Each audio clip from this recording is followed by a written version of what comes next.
వెండి ఆ బంగారం ఆభరణాలకు మెరుగు పెడతామని ఒక దుండగుడు మహిళ వద్ద నుంచి 2.5 తులాల పుస్తెల తాడు అపహరించుకొని వెళ్లిన ఘటన మంగళవారం చోటు చేసుకుంది. బాధితురాలి కథనం ప్రకారం కోరుట్ల మండలం నాగులపేట గ్రామంలో ఇద్దరు గుర్తు తెలియని దుండగులు బంగారం వెండి ఆభరణాలు ఇత్తడి రాగి పాత్రలను శుద్ధి చేస్తానంటూ తిరిగారు. జమున అనే మహిళ వద్దకు వెళ్ళగా మొదట ఆమె తిరస్కరించిన దుండగుడు మాయమాటలు చెప్పి నచ్చజెప్పడంతో ఆమె మెడలోని 2.5 తులాల పుస్తెల తాడు ఇచ్చింది.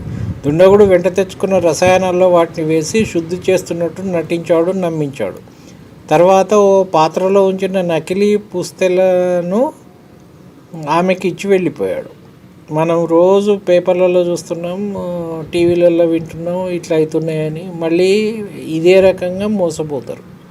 ఎందుకు మోసపోతారో ఏమో. ఇటువంటివన్నీ అక్కడనే స్తంభానికి కట్టేసి పోలీసులకు ఫిర్యాదు చేయాలి, 100 డైల్ కొట్టాలి వెంటనే.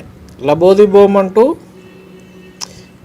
కొద్దిసేపటికి మోసాన్ని గ్రహించిన బాధితురాలు లబోదిబోమంటూ కోరుట్ల ఠాణాకు చేరుకొని ఫిర్యాదు చేసింది. సీసీ ఫుటేజీ ఆధారంగా గాలింపు చర్యలు చేపట్టినట్టు పోలీసులు తెలిపారు. జాగ్రత్తగా ఉండండి, ఇలాంటి వాళ్ళు